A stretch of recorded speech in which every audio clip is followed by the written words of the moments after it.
ओम शांति। आज परमात्मा के मधुर महावाक्य है कि मीठे बच्चे, तुमने दुख सहन करने में बहुत टाइम वेस्ट किया है, क्योंकि जब दुख आता है तो उसके साथ साथ हमारा व्यर्थ चिंतन बहुत अधिक चलता है। दुख में कभी हमें पॉजिटिव चिंतन नहीं चलता। अगर पॉजिटिव चिंतन चलता तो दुख की अनुभूति भी तो नहीं होती। तो परमात्मा कहते हैं कि दुख में हमने बहुत टाइम वेस्ट किया है।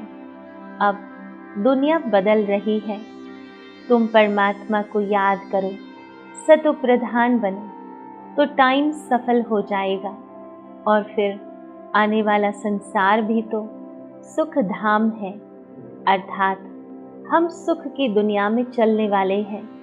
तो अभी दुखधाम और सुखधाम के मध्य में पुरुषोत्तम संगम युग पर हम हैं, और इसलिए दुख को देखते हुए, दुख को महसूस करते हुए भी हमें ज्ञान के चिंतन में रहना है, परमात्मा की याद में रहना है, जिससे आत्मा सतो प्रधान हो जाएंगी और दुख की अनुभूति धीरे धीरे कम होते होते सुख में परिवर्तित हो जाएंगी और हम सुख धाम में चले जाएंगे।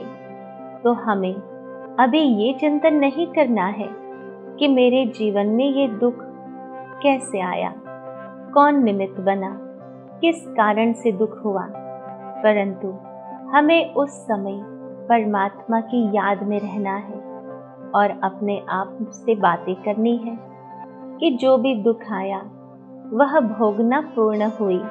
हमें उस कर्म भोग को कर्म योग में परिवर्तित करते हुए अपने समय को सफल करना है, न कि दुख का वर्णन करते हुए और दुखी होना है। दूसरी पॉइंट में परमात्मा ने प्रश्न पूछा कि जन्मों के लिए लॉटरी प्राप्त करने का पुरुषार्थ क्या है। आज हर कोई लॉटरी लेने में क्रेजी है। हर कोई ये चाहता है कि मेरी लॉटरी लग जाए। तो यहाँ परमात्मा कहते हैं कि ऐसा कौन सा पुरुषार्थ करेंगे जो जन्मों की लॉटरी मिल जाए। तो परमात्मा कहते हैं 21 जन्मों की लॉटरी लेनी है तो मोह जीत बनो, एक परमात्मा पर पूरा पूरा कुर्बान जाओ। सदा यह स्मृति में रहे कि अब यह पुरानी दुनिया बदल रही है, हम नई दुनिया में जा रहे हैं। इस पुरानी दुनिया को देखते भी नहीं देखना है। इसी को कहते हैं नष्टो मोह स्थिति, अर्थात देहधारियों में मोह न रख। हमें वह मोह को एक ईश्वर में लगाना है और सभी जो मनुष्य आत्माएं हैं उन्हें केवल आत्मिक दृष्टि से देखना है। आत्मिक स्नेह अवश्य रखना है, परंतु मोह नहीं रखना है, क्योंकि मोह के कारण यह लॉटरी छूट जाएंगी। क्योंकि जहाँ मोह होगा उसी की याद रहेगी। अगर वह मोह परमात्मा के साथ लग जाए तो परमात्मा की स्मृति रहेंगी, जिससे हमारा 21 जन्मों का भाग्य श्रेष्ठ बन जाएगा। परमात्मा कहते हैं सुदामा मिसल चावल मुट्ठी सफल कर, सतयुगी बादशाही लेनी है। तीसरे पॉइंट में परमात्मा ने पुरुषार्थ समझाया कि अब इस शरीर से कोई भी विकर्म नहीं करना है। हम विकर्म जीत बनने वाले हैं। तो अभी विकर्म कैसे कर सकते हैं? भगवान के बच्चे, जो परमात्मा हमको निर्विकारी बनाने आए हैं, उसके लिए शिक्षाएं दे रहे हैं। तो हमें अपने आप के साथ दृढ़ प्रतिज्ञा करनी है कि हमें कोई भी विकर्म नहीं करने हैं। ऐसी कोई आसुरी एक्ट ना हो जिससे रजिस्टर खराब हो जाए। साथ साथ एक बाप की याद के नशे में रहना है। पावन बनने का मूल पुरुषार्थ जरूर करना है, और वह मूल पुरुषार्थ है स्वयं को आत्मा समझ परमात्मा को याद करना, कौड़ियों के पिछाड़ी अपना अमूल्य समय बर्बाद न कर श्रीमत से जीवन श्रेष्ठ बनानी है, तो हमें इसी बात का अटेंशन रखना है कि जो भी समय मिले हम उसे सफल करें परमात्मा की याद से, और जो भी कर्म करें वह श्रीमत अनुसार करें, तभी तो हमारा जीवन सर्वश्रेष्ठ बनेगा। चौथी पॉइंट में परमात्मा ने वरदान दिया। परमात्मा ने कहा कि स्वयं को मोल्ड कर रियल गोल्ड बन हर कार्य में सफल होने वाले स्वपरिवर्तक भव। परमात्मा ने समझाया कि जो रियल गोल्ड होता है उसकी परख क्या? उसकी परख है कि वह मोल्ड हो जाता है। अगर मोल्ड नहीं होता तो वह रियल भी नहीं है। इसलिए जो भी आत्माएं स्वपरिवर्तन करती है तो वह आत्माएं सही रूप में सच्चा सोना है, जो हर परिस्थिति में स्वयं को परिवर्तन कर स्वपरिवर्तक बनते हैं, वह सदा सफल होते हैं। इसलिए स्वयं को बदलने का लक्ष्य रखो। कोई भी परिस्थिति हमारे सामने आए तो हमें दूसरों को नहीं बदलना है, परंतु स्वयं को परखना है और परिवर्तित करना है। दूसरा बदले तो मैं बदलूं, नहीं, दूसरा बदले या न बदले, मुझे बदलना है। हे अर्जुन, मुझे बनना है। हे अर्जुन बनना अर्थात कहते हैं कि गीता के 18 अध्याय का ज्ञान परमात्मा ने अर्जुन को सुनाया, परंतु एक भी श्लोक में अर्जुन ने ये नहीं कहा कि परमात्मा आप दुर्योधन को क्यों नहीं समझाते हो, मुझे क्यों सुनाते हो या मुझे ही क्यों समझाते हो। परंतु हे अर्जुन बनना अर्थात परमात्मा जो भी ज्ञान हम बच्चों को देते हैं उसे मुझे धारण करना है। यह परमात्मा का ज्ञान दूसरों के लिए नहीं परंतु हमारे लिए है। सदा परिवर्तन करने में पहले मैं, जो इसमें पहले मैं करता है वही पहला नंबर हो जाता है, क्योंकि स्वयं को मोल्ड करने वाला ही रियल गोल्ड है। रियल गोल्ड की ही वैल्यू होती है। भले चमक कई बार देखते हैं कि आर्टिफिशियल गोल्ड की अधिक होती है, परंतु हमें चमक नहीं देखनी है, वैल्यू देखनी है, और वैल्यू होती है रियल गोल्ड की। 5वीं पॉइंट में परमात्मा ने समझाया, अपने श्रेष्ठ जीवन के प्रत्यक्ष प्रमाण द्वारा परमात्मा को प्रत्यक्ष करो। कहते हैं सन शोज फादर, अर्थात जैसा बच्चा होता है उसी प्रकार उसके माँ बाप का शो करता है। अगर बच्चा बहुत अच्छा है, संस्कारी है, तो लोग कहते हैं इनके माँ बाप कितने संस्कारी होंगे जो ये संस्कार बच्चों में आए हैं। और अगर बच्चे में कोई संस्कार ऐसे दिखाई देते हैं जो नेगेटिव हो, तो कहते हैं कि इनके माँ बाप ने संस्कार भी नहीं दिए हैं बच्चे को। तो हमें भी अपने कर्मों के आधार से परमात्मा को प्रत्यक्ष करना है। हम हर रोज भगवान के महावाक्य सुनते हैं। परमात्मा ज्ञान से हम बच्चों की पालना करते हैं, हमें श्रेष्ठ संस्कार सिखाते हैं, श्रेष्ठ कर्म सिखाते हैं, श्रेष्ठ विचारधारा क्या है वह समझाते हैं। तो हमें अपने कर्मों के द्वारा, अपने जीवन के द्वारा परमात्मा को प्रत्यक्ष करना है। हमें देखे और भगवान के गुणगान गाए, ऐसा जीवन बनाना है।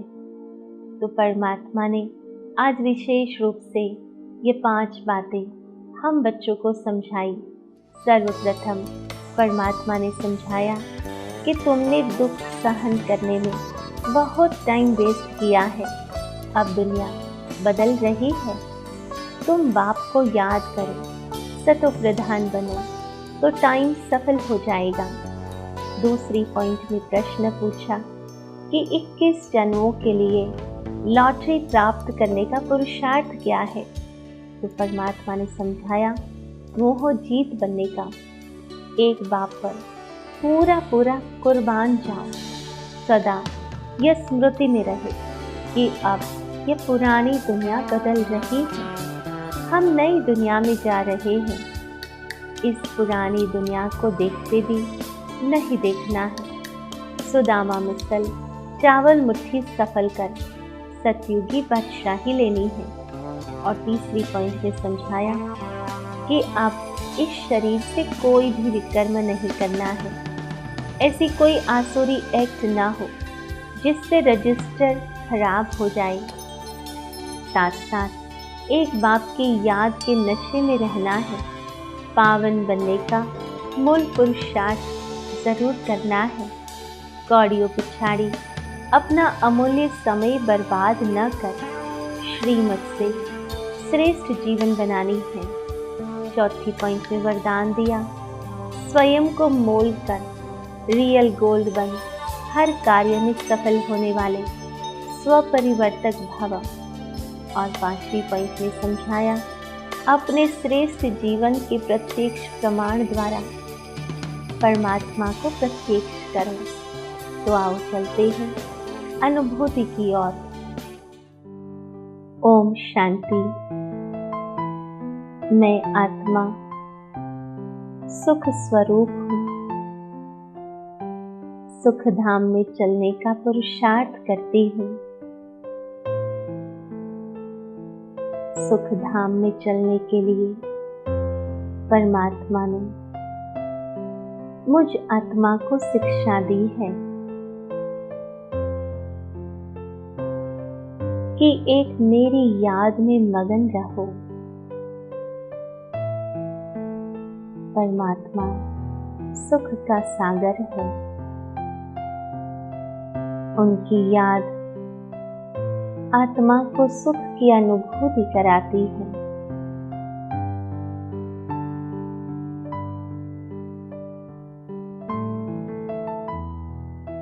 साथ साथ परमात्मा ने यह भी स्मृति दिलाई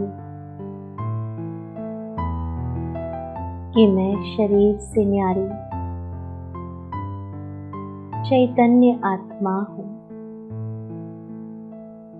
जिससे मेरी दृष्टि और वृत्ति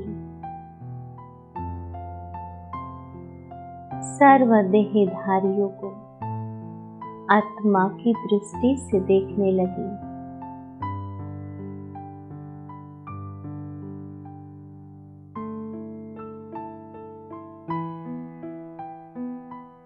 जैसे जैसे मैं सर्वदेहधारियों को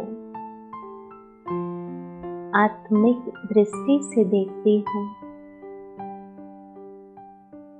वैसे वैसे मैं मोह जीत बनती जाती हूँ।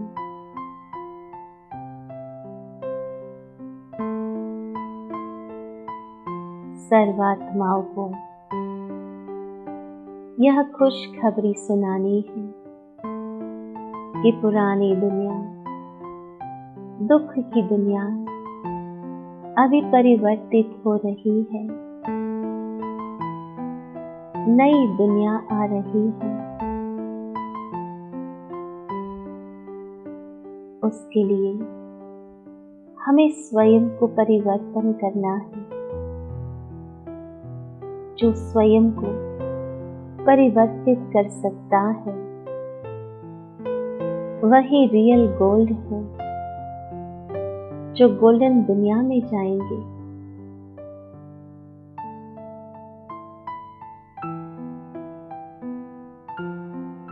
मुझ आत्मा से कोई भी विकर्म या आसुरी कर्म ना हो, उसका ध्यान रखना है।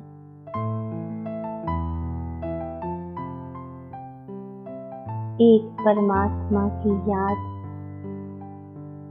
सर्व विकर्मों से हमें परे ले जाती है।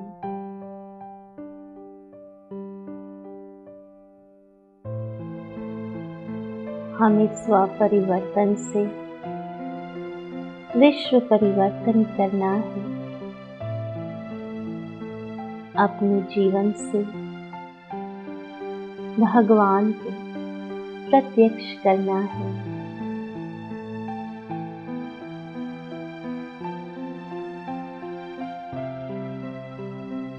हमारे जीवन से परमात्मा पढ़ाई प्रत्यक्ष हो।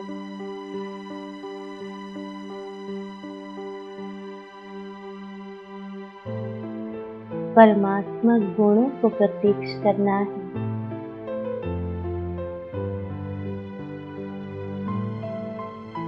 ऐसा जीवन बनाना है जो परमात्मा का गुणगान हो। ओम शांति शांति शांति।